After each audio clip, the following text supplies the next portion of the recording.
Well, hello and welcome to Cracking the Rich Code, the podcast. I'm your host, John Verico, and I've got a special guest today. And they're all special because they're all really, really so good. But this guest today, he is an executive coach, an executive leadership coach who helps to transform those C suite level leaders from being managers to being true inspirational leaders. So let me bring on our special guest today, Aurélien Mangano. Aurélien, welcome. Yes, thank you very much, John, to having me on this podcast. I'm very happy to have a chat with you today. Yeah, we're gonna have some fun. We're gonna talk a little bit about you and what you do, but also how you got involved in the Cracking the Rich Code book, and how you got involved in leadership coaching. So actually, let's start there. Let's talk a little bit about kind of who you are and what got you started in the coaching realm. So there is multiple layer in your question actually, because the first one is how I wanted to be in the leadership. I always wanted to be in leadership. From my young age, I was naturally attracted to lead people and I wanted to help people to organize themselves. And when I started my journey in the workplace, my first job was software engineer. I was doing development of software engineering and all this, and I hate it because I love to solve problems, but I don't like to find all these bugs and things like this. So very quickly, I tell my manager that I We had a wanted, similar background. yeah, yeah. Very quickly, I asked my manager to promote me as a leader, and luckily, he listened to me. And 1 month from my first job, I was leading the contractors' supervision. So I was helping them to capture the information, making sure that we were tracking. I was not doing just leadership. I was still a software engineer, but I was supervising. So I was really loving this. Few years after I discover what I, is I have management. to say, Aurelian, Yeah. we have very similar backgrounds because I started out not in software because I'm a little older than you, but I was an electrical engineer and Oh, electronics technician, and I was doing the same thing. I was the problem solver, and I was very good at what I did, but I really wanted to do more with people than with the technology. yeah. And so ultimately, I moved up to being the person who was training the other technicians and helping and guiding them. And that's what I found rewarding. So I think we are right in parallel with each other, my friend. Yeah, that's why we are on the same podcast because we find each other very similarly. And yeah, and a few years after, I had the title of project manager, but I was never trained as a project manager. So I was good at cost, I was good at resource management because it was what I thought project management was.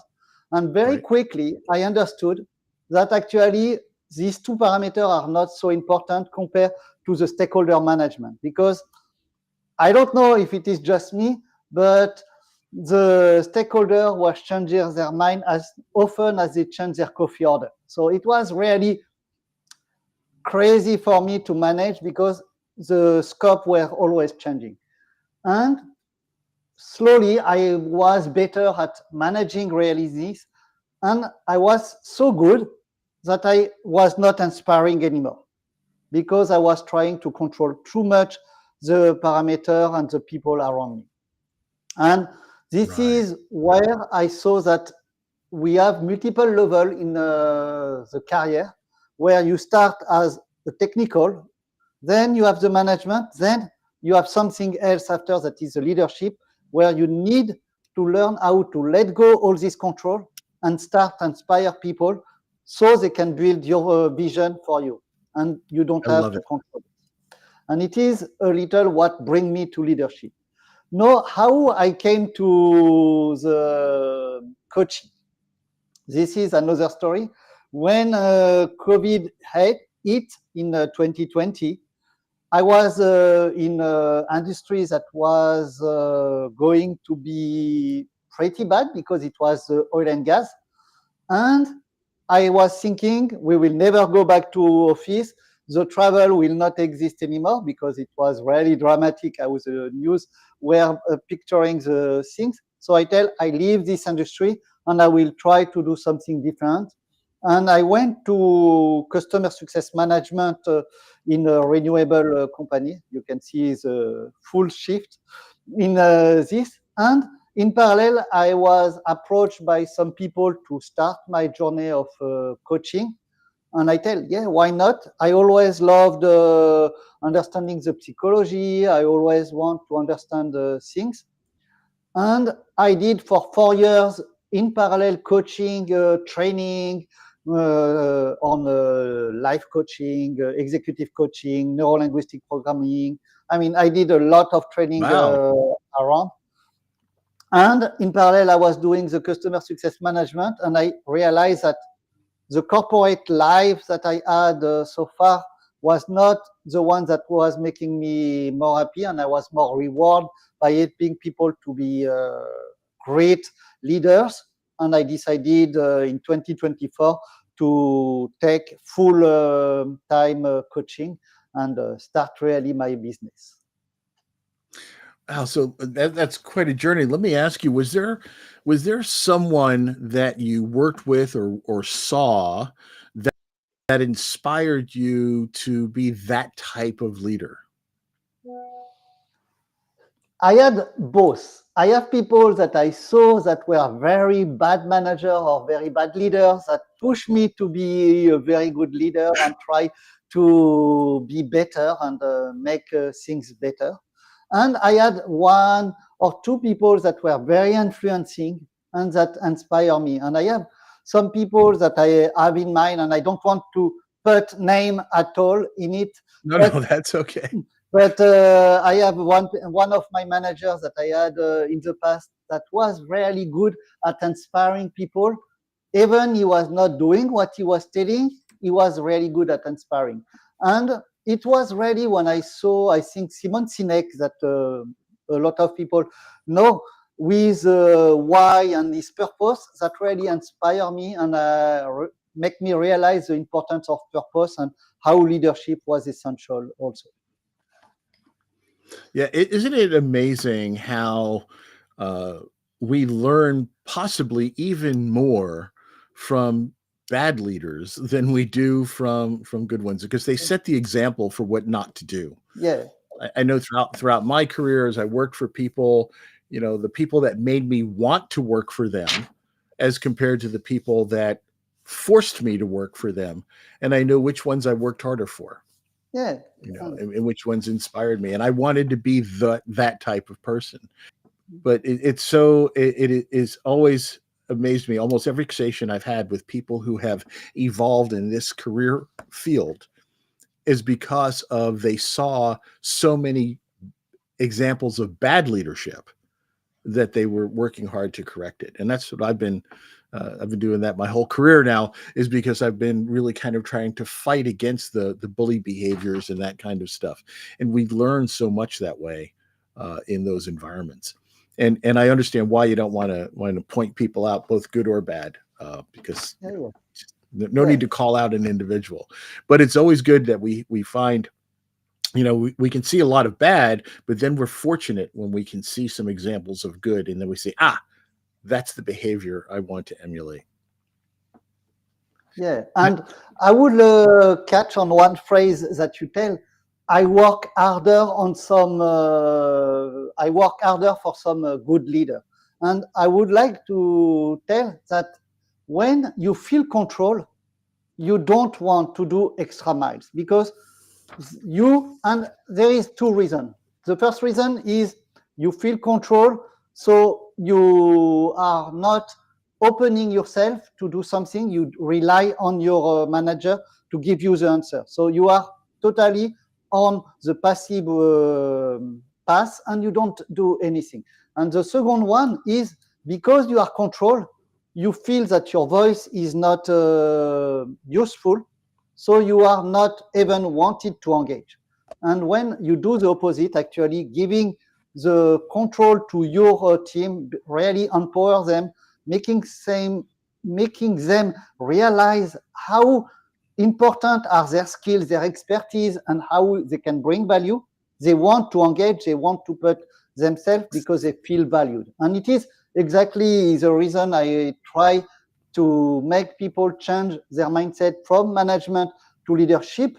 But there is something that is very important here. There is no bad behavior in both. We need to have management, and there is Oh, yes. leadership, and we need both of them.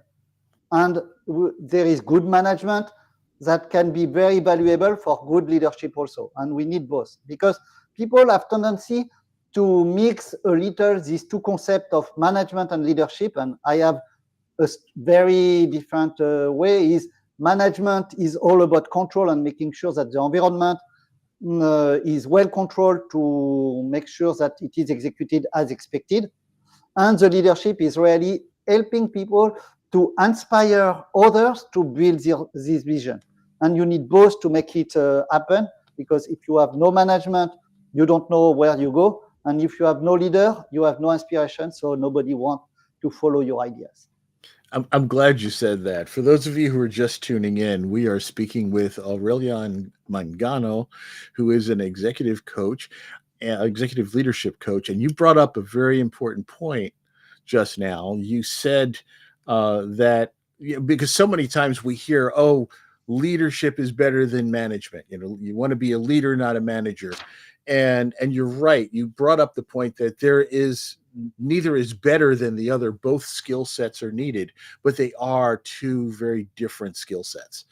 And both Exactly. skill sets are absolutely needed. And that was a great point that you brought up. So thank you for saying that. I keep trying to tell folks that for years when I first started in this, I used to say, well, leadership is better than management. And then I realized, no, we Yeah. actually still need management, because that controls Yeah. the resources and all that other stuff.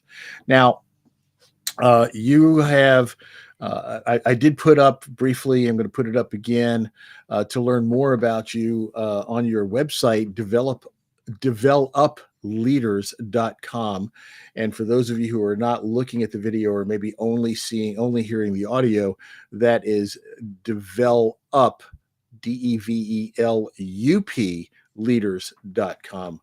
And so tell me a little bit about where that name came from, although I think I have an idea. Hey, it was a very, very difficult name that came, because I had so many names for my company, and my wife was always, no, it's not good. No, it's not good. So it took me perhaps 6 months to just come with this name, because it was always not good. And it was always in leadership, because leadership was always something that I wanted to do. And I had a lot of trouble to find it. And at the end, I want to develop people that are leading and inspiring. And I look on internet, finding name, and so many names were taken. So it's horrible. You feel like, oh, I arrived too late in the market, so I don't have my name as I want.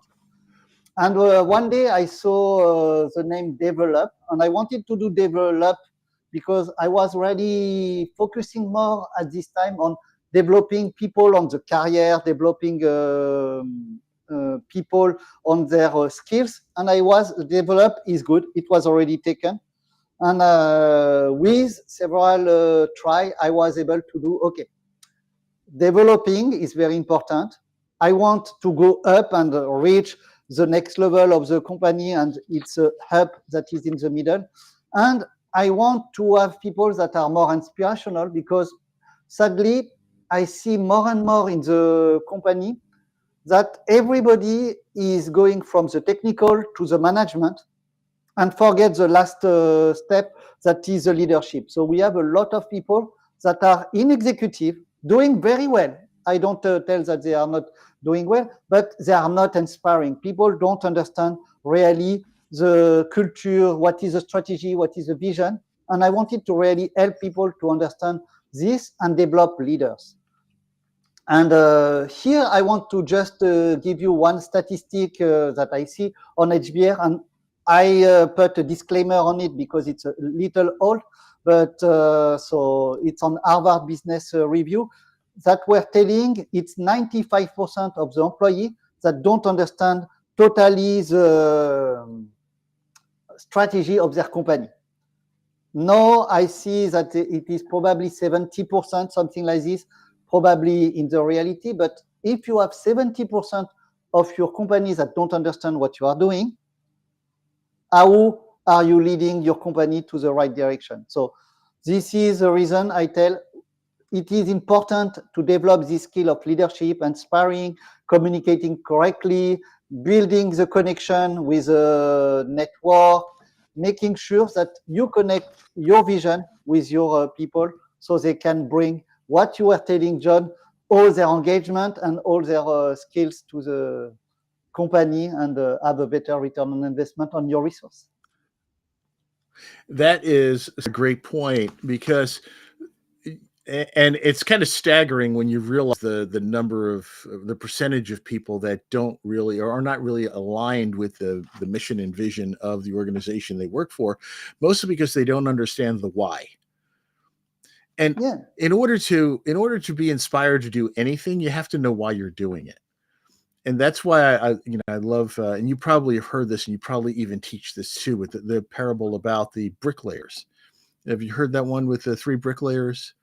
So there are three bricklayers, and the first one is, just working to stack the bricks and doing kind of a sloppy job at it. And somebody asks, "Well, what are you doing?" And he says, "I'm stacking bricks. What does it look like I'm doing?" I'm like, "Oh, okay, let's move on." And they come to the second bricklayer, and they are being very neat and aligning all of their bricks and putting nice amounts of mortar in between. And so the visitor asks, "What is it that you're doing?" And they say, "Well, I'm building a wall." And they comes to the third bricklayer, and this person is, they've got plumb lines. Everything is perfectly straight. The amount of mortar is perfectly even. They're doing a beautiful job of aligning everything perfectly straight. And they've even made more progress than the others. And so they ask, what is it that you're doing? And they said, "I'm building a children's hospital." When you understand the direction, when you understand the purpose, you understand why you're doing what you're doing, you put more into it. Yeah, and it is, I mean, I didn't know this parable, and it's a very good parable that I will probably reuse. No, but You can yes, use it. I It's not totally mine. agree on I'll this. share it. Yeah, yeah. And I mean, when I was in automation, at the moment I was doing a lot of automation, I had this experience where the software engineer were doing very well his job, but he was not understanding what he was doing. He was just, okay, I put these different break of the automation and it's automate and I am doing this. And I have some people that were challenging me every time I was bringing something. And it is exactly what you were telling me, putting really the why I'm doing this. And one thing that I will tell to any employee, don't accept blindly what your executive are telling you. Challenge them. They will appreciate it. Because you want to make sure that you have your say in what is happening, and it is not just blinding telling yes. Because when you blindly tell yes, you are just accepting what is perhaps wrong and just losing resource. By telling no, you may redirect the things in the right direction. I love that, and it is so true because we'll do a much better understanding. We'll do much better if we understand exactly what it is we're trying to accomplish. I always try to tell people, don't tell me what to do. Tell me what you're trying to achieve, and let me find the way to do that. In the best way.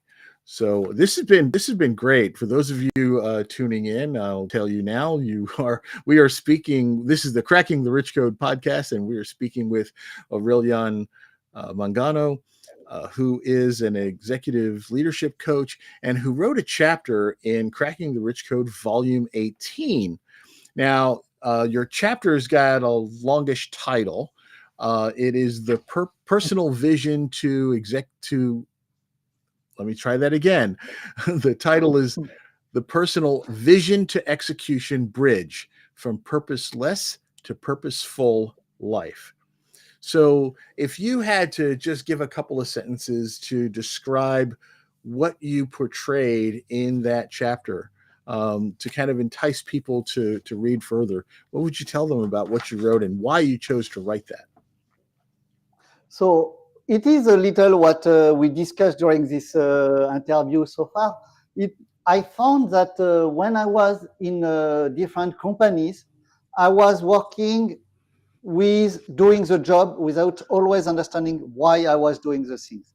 And I understood that it was essential at the level of the company or even personally to really understand why you were doing this, going to your purpose, because understanding really, and I will use a word that is very technical, that is kokorozachi, that is a word for aligning your life with your purpose.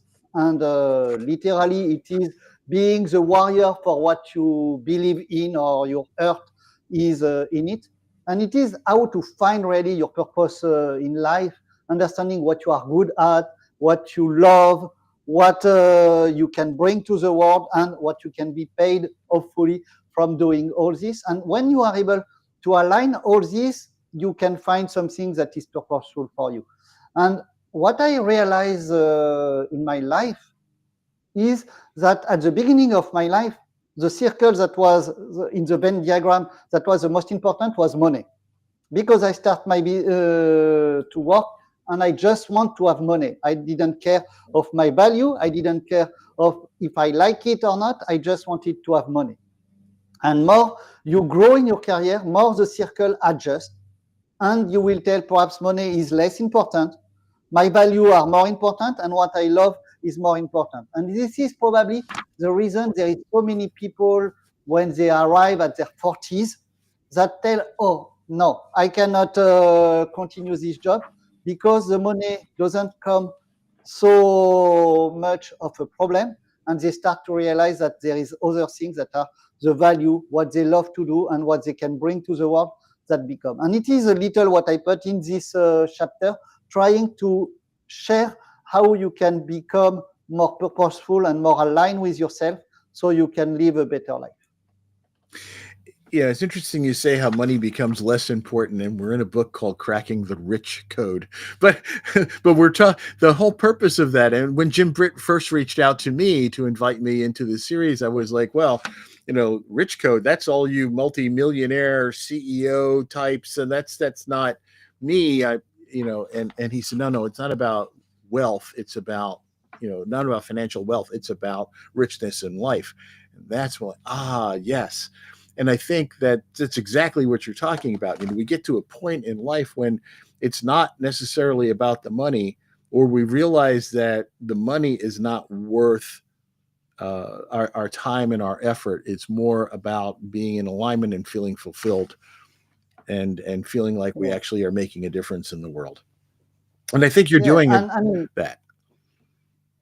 it is perfect. I mean, for me, you need to have money because the money is what is the enabler. But yeah, But got to you have that will part. you will always see people that are just focused on money. They are not fulfilled, They're and not they happy. are in need of buying to make this complement of, okay, I want to complement myself with something that is missing in me. And it is another type of wealth, as you tell. The wealth is not just money, it's everything, and it's a balance between the different area of your life. That's so perfect. Now I know that when you work with your clients, and mostly with focus people who are senior leaders and in the C-suite, and they basically want to transform from being more management focused to becoming more inspirational leaders. I know you focus on several things. One is purpose, and you work on emotional intelligence, which is so incredibly important. You help them to develop a growth mindset. You work on communication and leadership skills and also influence. That's what those are the principal pillars that are the core of your teaching. And I think you have that on your website as well. So I want to just touch on, before we run out of time, that little piece at the end there, the one that you said, the pillar of influence. And Yes. can you describe for our listeners what you mean by that? Sure. So influence is something that is very difficult to develop because at the beginning you need to have, I mean, all pillars are important to do it. And the influence is going in the mastery of this, and it is building your charisma, building your professional brand, and not just being a brand where you shine and things like this, but being consistent, being determined in what you tell, being adaptable. And I will take an example of an executive that was very strong in his thinking. He has a value. The CEO was totally opposite to his value, and he stand to his value, and he was very persistent, and I help him in developing the communication to make sure that the communication was going well in it, but he was clear on his message and his value. And one day they had a board meeting where they discussed all together about what was going for the organization, and this person stand and explain what are their value, and everybody was, yeah, this value is important for our organization. How can we make it happen? And the mindset change for the board to make sure that this value is taken in account. And it is important as a leader to influence and make your point, but also not change always your opinion according to the politics or what is happening around you. And it is one of the elements of the influence, but there is many, and I use also some language pattern like ambiguity, the precise ambiguity that is helping people to resonate with you by using a language that is ambiguous. And I cannot go very long in it because we don't have much time remaining. But if you want to learn more, you know where to find me with the information that you shared. Well, thank you very much. That was great. So if you want to know more, definitely check out Aurelien's website, develupleaders.com. That's DEVELUP leaders.com. And also you can connect with him on LinkedIn, which is a good way to reach out. I was able to connect with him right away on LinkedIn. He's very responsive there. So definitely check him out. And it's just on his name, Aurélien Mangano. And Aurélien, this has been a really wonderful conversation, and I wish we had more time. The time goes so quickly when we have these conversations. They really do. But I really I appreciate agree. It went very fast. You're taking the time this morning to do this. And I'm looking forward to, I've not gotten my copy of Volume 18 yet, but I just ordered the Kindle version. I have not dove into it, and the hard copy should be here soon. But as soon as I get it, I'm going to be diving into your chapter and learning more. You can take. Look at that. Look at how pretty that is. Hold that up again. Let's see that. Look at that. That great picture. What a great picture on the cover. So that is Cracking the Rich Code, Volume 18. Definitely check him out. Visit his website at develupleaders.com. Aurélien Mangano, thank you so much for joining us. And we will be talking more. Absolutely. Well, thank you everyone for listening and tuning in for this message, for this wonderful conversation with yet another author in the Cracking the Rich Code book series. Each one is so incredibly special, and I'm so honored to be able to interview and get to know these folks more. And I hope that we can bring that to you by bringing them onto this show. So please keep tuning in. Check us all out, and most importantly, check out Aurélien Mangano and his Cracking the Rich Code Volume 18, and also check out his website at develupleaders.com. Thank you very much. Have a great day, and we will see you soon.